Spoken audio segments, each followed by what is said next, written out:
Bismillahirrahmanirrahim. Assalamualaikum warahmatullahi wabarakatuh. Waalaikumsalam warahmatullahi wabarakatuh. Alhamdulillah rabbil alamin.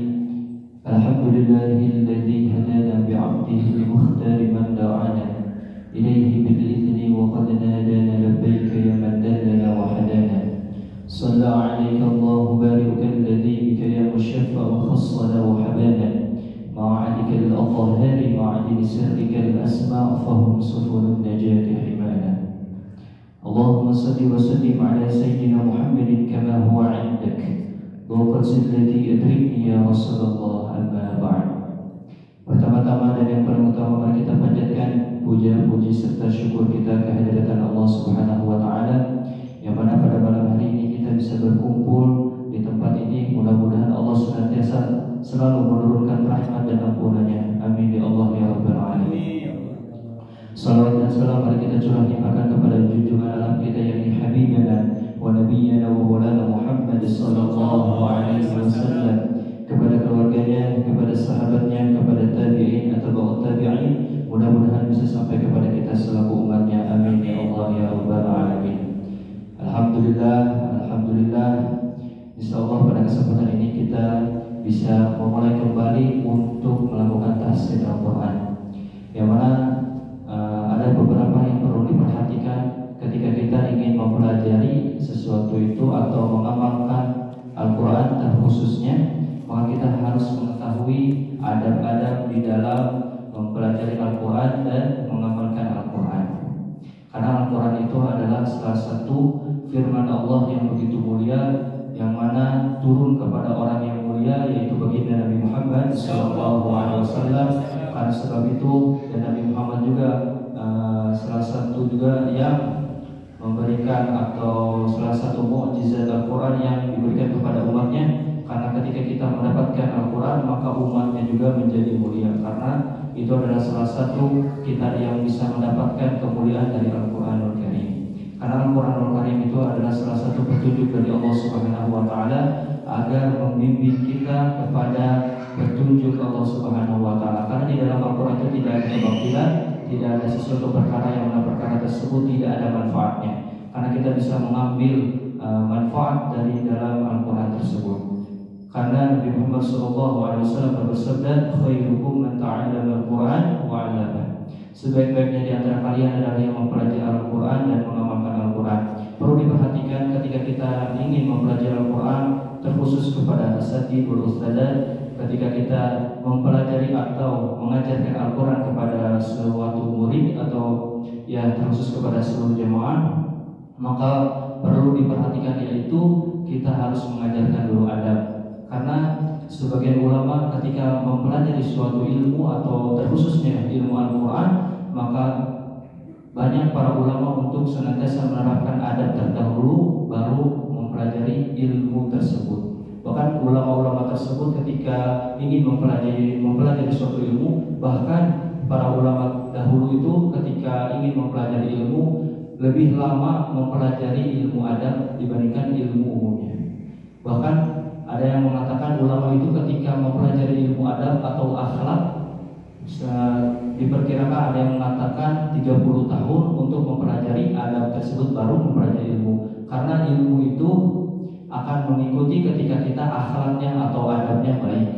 Terkhusus ketika kita mempelajari Al-Quran, yang mana di dalam kitab At-Tibyan mengatakan ketika kita ingin mempelajari ilmu Al-Quran maka ada beberapa hal yang perlu diperhatikan. Yang pertama, kita harus bersih atau suci.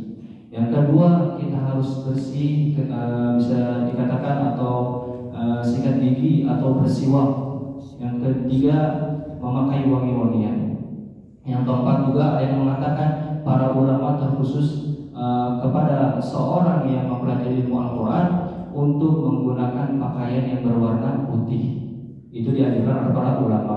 Tapi tidak apa-apa, selayaknya baju itu kita sopan. Ketika kita itu pakainya yang sopan untuk duduk di majelis ilmu, khususnya di majelis Al-Quran, maka tidak ada permasalahan. Tapi ulama menganjurkan ketika kita ingin mempelajari Al-Quran maka dikhususkan untuk memakai pakaian putih. Dan ada yang mengatakan juga ketika kita ingin mendapatkan kemuliaan dari Al-Quran tersebut, maka kita juga perlu memuliakan Al-Quran. Bahkan ketika kita di daerah kita atau terkhususnya di daerah yang lain juga, terkadang kita selalu melihat banyak orang yang ketika memegang Al-Quran, Al-Qurannya disimpan di bawah. Karena itu tuh tidak ada adabnya. Karena Al-Quran itu adalah mukjizat yang terbesar. Maka kita perlu memuliakan. Apabila kita ingin dimuliakan oleh Al-Quran, maka kita juga perlu memuliakan Al-Quran. Jangan jadikan Al-Quran itu sebagai bukan menjadikan Al-Quran itu sebagai rahmat bagi kita, tetapi mudah-mudahan dengan kita memuliakan Al-Quran, kita memohon kepada Allah agar sebagai rahmat bagi kita, bukan menjadi azab bagi kita. Karena banyak orang-orang itu mungkin belum tahu, belum paham bahwasanya banyak orang yang menyimpan Al-Quran itu di bawah, sesungguhnya itu tidak ada adabnya. Bahkan ada yang mengatakan juga menyimpan Al-Quran walaupun dalam penanak juga, ada yang mengatakan harus lebih tinggi daripada kita. Bahkan ulama-ulama dahulu ketika ingin membawa Al-Quran banyak yang menyimpan di atas kepalanya, karena itu begitu ta'zimnya, begitu menghormatinya kepada Al-Quran, maka orang tersebut mendapatkan kemuliaan di sisi Allah Subhanahu wa Ta'ala. Dan ketika kita ingin membaca Al-Quran, maka perlulah dengan membaca dengan tartil, dengan perlahan-lahan, dengan mentadaburi ayat tersebut. Karena ketika kita membaca suatu ayat, apabila ayat tersebut yang mana di dalam kandungan ayat tersebut menjelaskan tentang ampunan Allah, maka kita memohon kepada Allah, mudah-mudahan dengan apa yang kita bacakan tersebut, mudah-mudahan dengan wasilah ayat tersebut kita bisa mendapatkan ampunan Allah Subhanahu wa Ta'ala. Dan ketika kita membaca ayat Al-Quran yang mana ayat tersebut tentang azab bagi manusia yang selalu melanggar atas perintah Allah, maka kita juga perlu meminta ampun kepada Allah Subhanahu wa Ta'ala. Mudah-mudahan kita tidak tergolong atau tidak termasuk kepada orang yang celaka nanti kelak di yaumil akhir. Mudah-mudahan ada manfaatnya. Astagfirullahaladzim, astagfirullahaladzim, astagfirullahaladzim. Ila hadrati Nabi Muhammad sallallahu alaihi wasallam wa ala alihi wa ashabihi wa azwajihi wa dhurriyyatihi wa ahli baitihi kiram. Al-Fatihah. A'udzu billahi minasyaitonir rajim. Bismillahirrahmanirrahim. Alhamdulillahi rabbil alamin arrahmanir rahim maliki yaumiddin.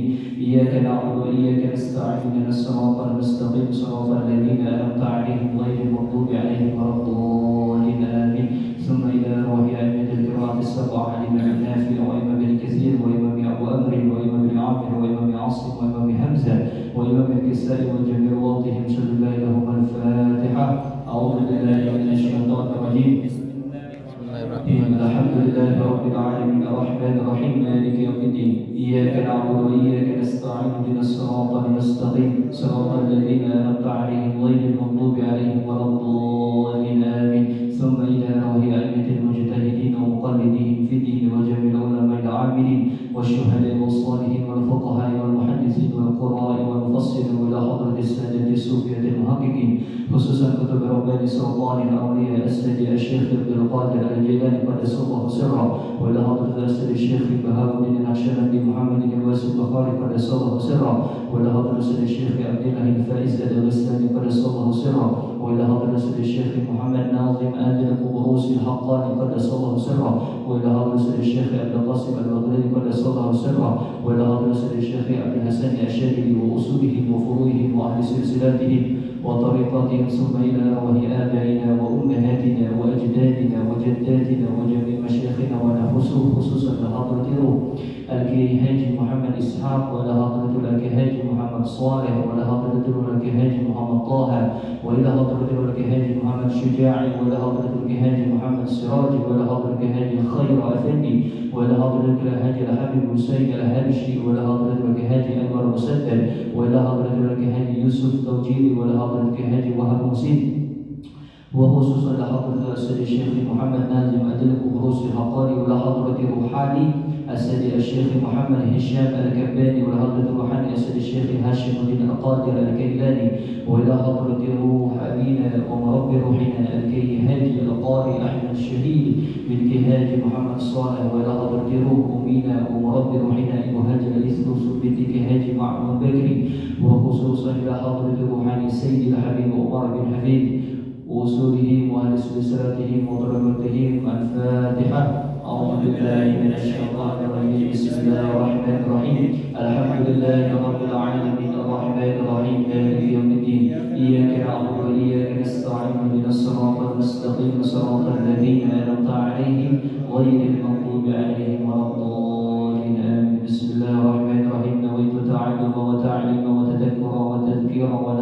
والانتفاع والإفادة والاستفادة والحث على التمسك بكتاب الله وسنة رسوله والدعاء إلى الهدى والدلالة على الخير ابتغاء وجه الله ومرضاته وقربه وثوابه سبحانه وتعالى.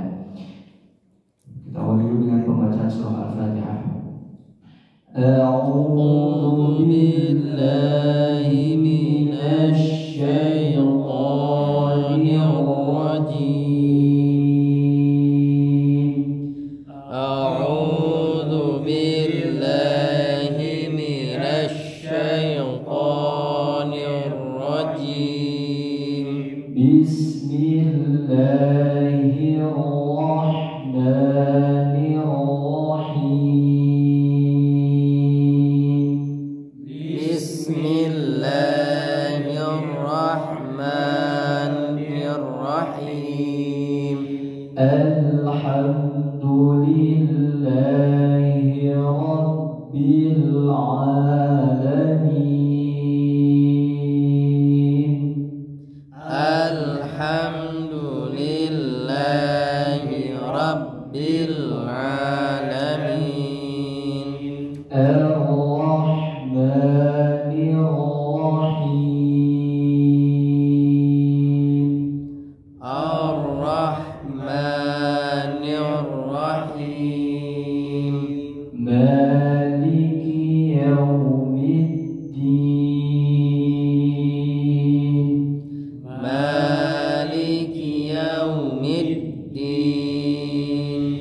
Iyyaka na'budu wa iyyaka nasta'in.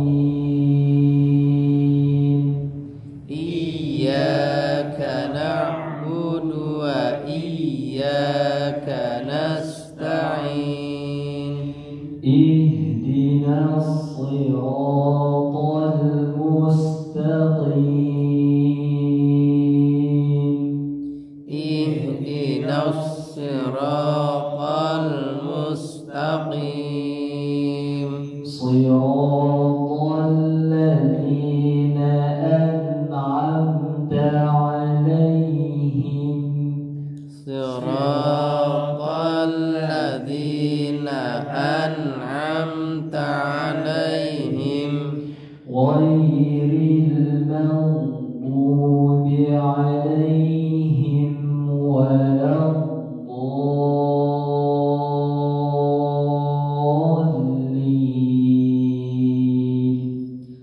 ghairil maghdubi 'alaihim waladdallin.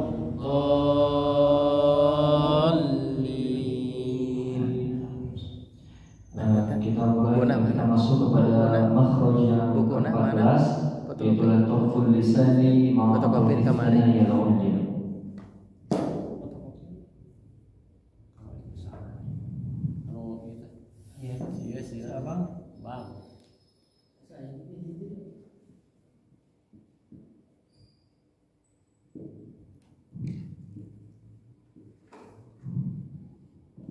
Simpen fotokopi genep mah.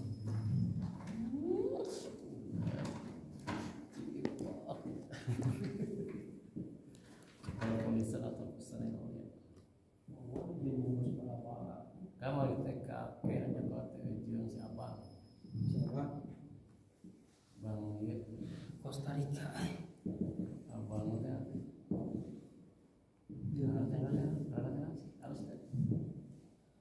Bang Jepang.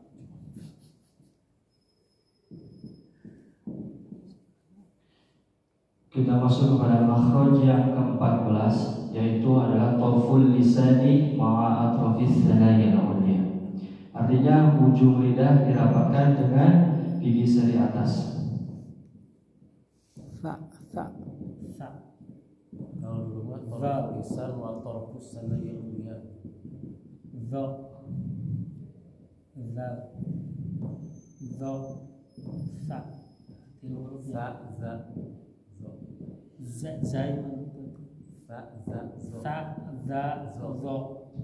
Yang mana dari tarful lisani ma'a atrafis tsanaya ini keluar 3 makhraj. Yang pertama huruf zo, yang kedua za, ketika huruf sa ta zo lo walau kedua lain tidak za ketiga sa. sedari Yang mana ketika kita mengucapkan huruf lo, huruf za, huruf sa. Nah, ada ketika mengucapkan huruf lo, za dan sa, dari pengucapan atau dari letak lidahnya tersebut itu beda tipis. Ketika huruf za dan sa ini lebih condongnya kepada rosil lisan. Rosil lisan itu lebih condongnya kepada ujungnya lidah.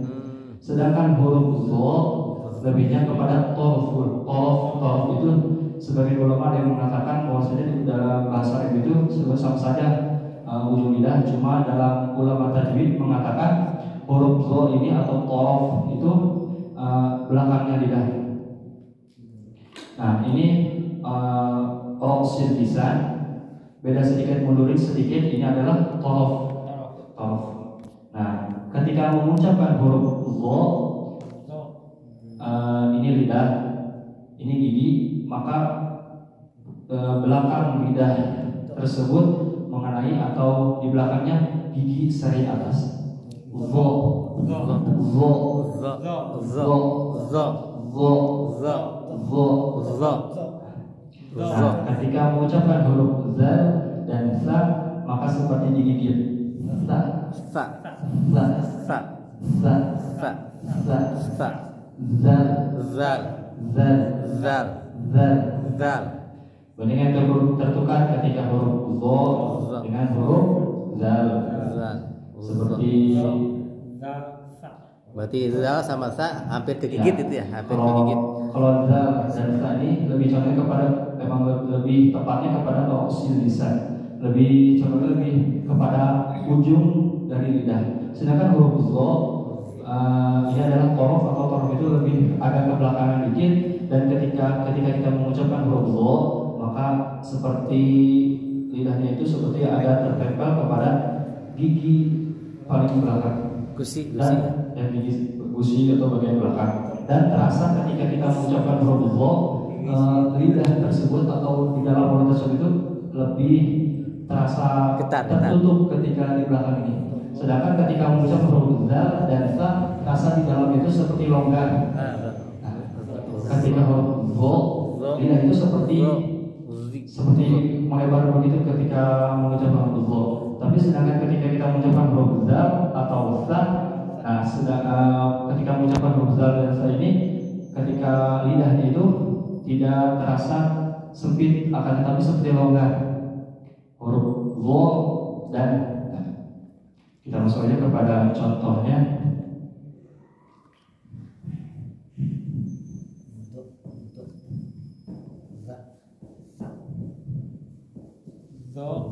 zo za zo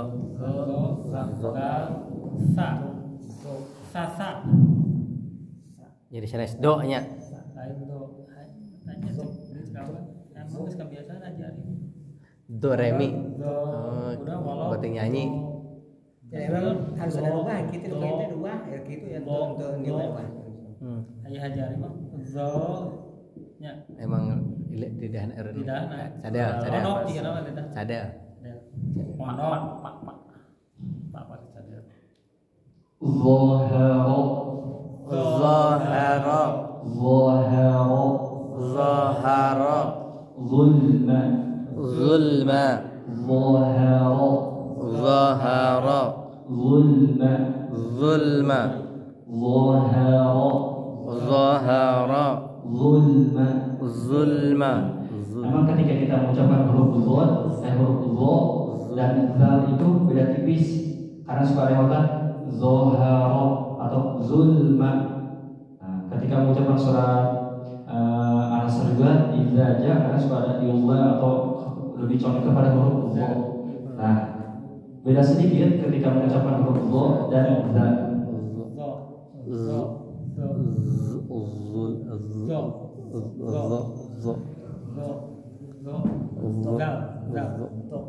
Zama jadi bebas gitu, sehingga bebas zal. Namun zo asal ditekan Saya dicekek. Tuh. Zo. Azabun alim. Dukhon. Dites hiji dites. Dukhon. Nah, sama dukhon udah. Atau du make dal. Bisa diganti. Zu. Duh. Dukhon. Dukhon. Iya. Ya. Dukhon. Tuh. Hasil cenah dua teh. Itu dua teh hasil cenah Ustaz itu. Azab. Zululan Zululan. wala zimmah Azab. zululan wala zimmah. Beda sedikit ketika mengucapkan huruf Iya, zo tipis-tipis. dan za. Zo. Dan Berarti yang zo mah lidahnya ditarik ke belakang sedikit itu. agak diperlukan sedikit, sedangkan ketika mengucapkan huruf dal lebih Maju. lebih seperti digigit gitu Pak. Ketika mengucapkan huruf dal, karena itu adalah huruf tulisan ujungnya lidah. Memang beda tipis ketika mengucapkan huruf zo dan zal. Zal. Zokter. Zozon. Zazan.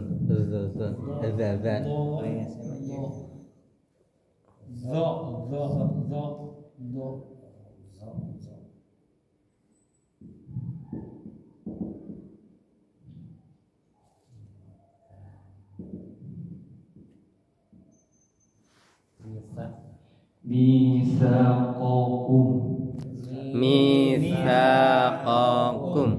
Misaqakum Mitsaqakum. Misaqakum. Mitsaqakum.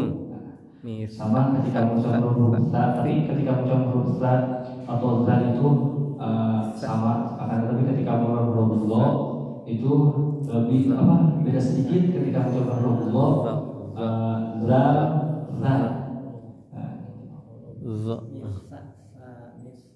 Misaqakum. Ada suara yang mengucapkan misaqakum, ada yang membaca misa, ada za, ada si, ada sya, ada sa,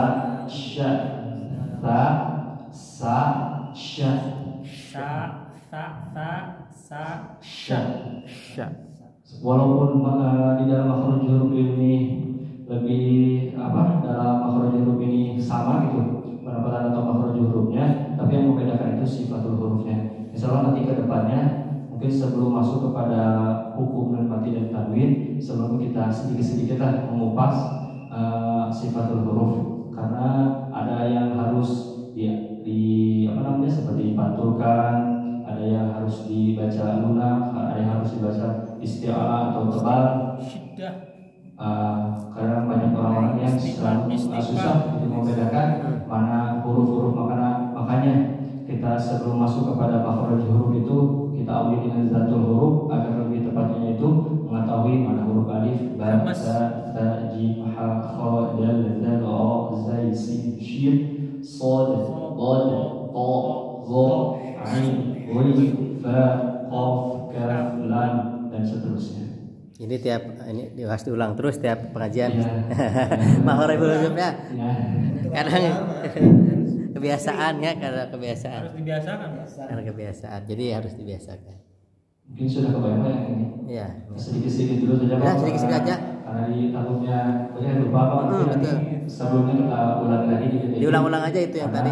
Banyak juga kan terkadang membedakan huruf itu kadang susah gitu Pak. Bahkan ketika kita mempelajari Al-Fatihah aja, bahkan guru-guru saya juga ketika mempelajari surah Al-Fatihah ada yang mempelajari Al-Fatihah itu sampai 5 tahun, ada yang sampai 6 tahun, yang bisa dikatakan cepat juga itu 3 tahun Pak ketika membaca surah Al-Fatihah. Karena ketika saya di pondok pesantren, imam juga harus khusus, bahkan yang terdengar saya juga sudah pas ketika mengucapkan huruf sudah jelas, tapi karena atau guru saya itu adalah salah satu pakar qiraat, maka ketika terdengar juga para didengar saya itu sudah pas karena beliau adalah ahlinya, maka kalau sudah dikatakan salah ya salah. Nah, sudah padahal ketika mengucapkan itu dalam pengucapan itu sudah pas, tapi juga ada guru itu berbeda pendapat. Ada yang mengatakan huruf shad itu agak dimanyunkan, ada yang mengatakan ada yang mengatakan juga ketika mengucapkan huruf shad itu tidak manyun, akan tetapi ketika berharokat dhamma.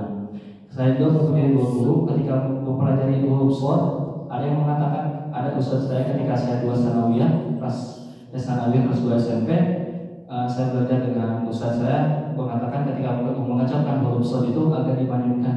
Tapi ketika saya sudah masuk ke aliyah, maka ada guru saya menjelaskan bahwasanya ketika mengucapkan huruf shad itu jangan manyun, kecuali berharokat dhamma.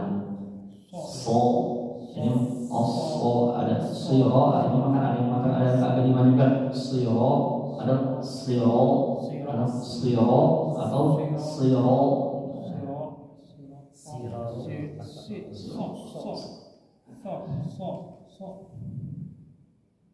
Siro atau apa dilanjut dulu? Lanjut. Dulu kan? Atau dari pertama dulu, Oh, iya. Makhraj dulu dari Ini pada pertama ya. Bayun, pada ada tugas istika. Siap. Siap. Dari pertama dari pertama. Oh iya. Dimana kita awali dari awal yaitu pertama makhrajul huruf itu yang pertama adalah al-jawf. Dimana dari al-jawf ini keluar 3 huruf. Yang pertama alif, wawu, ya, sukun. Kita masuk kepada al-halqi. Al-halqi ini terbagi pada 3 bagian. Yang pertama aqsal halqi, yang kedua wasqal halqi, yang ketiga adnal halqi. Dari aqsal halqi ini keluar 2 huruf. Yang pertama huruf hamzah dan ha. Yang kedua wasqal halqi, artinya tengah-tengah tenggorokan, yang mana keluar 2 makhraj. Yang pertama adalah ain dan ha. Yang ketiga adalah adnal halqi, artinya ujung tenggorokan, yang mana keluar 3 makhraj. Yang pertama huruf ghin, yang kedua huruf kha. Kita masuk kepada alisan. Yang pertama adalah aqsal lisani fawqu. Aqsal lisani fawqu, artinya pangkal lidah bagian atas. Hurufnya ada 1 yaitu huruf qaf. Yang kedua aqsal lisani asfalu. Yang pertama fawqu, yang kedua asfalu. Aqsal lisani asfalu artinya pangkal lidah bagian bawah, yang mana dari makhraj tersebut keluar 1 huruf yaitu huruf kaf. Kaf. Yang pertama huruf qaf, yang kedua huruf kaf. Yang ketiga masuk kepada wasqal lisani, artinya tengah-tengah lidah, yang mana dari makhraj ini keluar 3 makhraj. Yang pertama huruf jim, yang kedua shin, yang ketiga huruf ya. Yang ke-8 yaitu adalah hafatil lisani ma'a adras, artinya 2 samping lidah kiri atau kanan dirapatkan dengan gigi geraham. Dari makhraj tersebut keluar 1 huruf yaitu huruf bo. Selanjutnya adalah kepada adnan lisani di muntaha, ujung lidah sampai ke akhirnya, yang mana keluar 1 makhraj yaitu huruf lam. Langsung masuk lagi kepada dhahrul ra'sil lisan, yang artinya adalah punggung pangkal lidah. Hurufnya ada 1 yaitu huruf ro. Selanjutnya kepada tarful lisani ma'a usul tsanaya al-ulya, artinya ujung lidah dirapatkan dengan pangkal gigi seri atas bagian dalam. Hurufnya ada 3 yaitu huruf to dan ta. Langsung masuk kepada tarful lisani wa min fawqis tsanaya sufla, yang di ujung lidah dirapatkan dengan pangkal gigi seri bagian bawah, yang mana dari makhraj tersebut keluar 3 huruf yaitu huruf sin, zai, sod. Sin, zai, sod. Nah, yang selanjutnya adalah tarful lisani ma'a atrafis tsanaya al-ulya, artinya ujung lidah dirapatkan dengan gigi seri atas. Yang pertama huruf dha, yang kedua dal, yang ketiga huruf sa. Ya, mudah-mudahan dengan diadakannya tahsin ini kita bisa diistiqomahkan oleh Allah Subhanahu wa taala untuk senantiasa mempelajari Al-Qur'an, dan Allah selalu dipermudah untuk mengucapkan huruf-huruf Al-Quran, untuk mempelajari ilmu Al-Quran, agar ketika kita membaca Al-Quran bisa mendapatkan pahala yang berlipat ganda. Amin ya Allah ya Rabbal Alamin. Mudah-mudahan pada malam hari ini kita selalu menjadi hamba yang bersyukur atas nikmat Allah Subhanahu wa taala, dan kita bisa menjadikan hamba yang selalu istiqomah duduk di majelis ilmu, dan mudah-mudahan Masjid Al-Araf ini lebih banyak jamaahnya, lebih makmur masjidnya, mudah-mudahan lebih cepat untuk menyelesaikan pembangunan masjid ini. Amin ya Allah ya Rabbal Alamin. Mungkin cukup sekian yang bisa Al-Fakir sampaikan. Apabila ada kesalahan dari pengucapan atau dari penerangan makhraj ini, mohon maaf karena Al-Fakir sendiri juga masih dalam proses pembelajaran. Astagfirullahaladzim, astagfirullahaladzim, astagfirullahaladzim. Allahumma salli wa sallim wa barik ajma'in. Amin ya Allah ya Rabbal Alamin. Alhamdulillahi Rabbil Alamin. Hamdan wa ni'mahu wa kafi'un mazidah. Ya Rabbi lakal hamdu kama yanbaghi li jalali wajhika al-karim wa 'azimi sultanik. Allahumma inna nas'aluka ridhaka wal jannah wa na'udzu bika min sakhatika wan nar. Rabbana ma khalaqta hadha batilan subhanaka faqina adhaban nar. Allahumma ij'al awwala majlisina hadha salahan wa awsatahu falahan wa akhirahu najahan. Allahumma ij'al awwalahu rahmah wa awsatahu ni'mah wa akhirahu takrimatan wa maghfirah. Allahumma ighfir lana wa liwalidayya warhamhuma kama rabbayana saghira.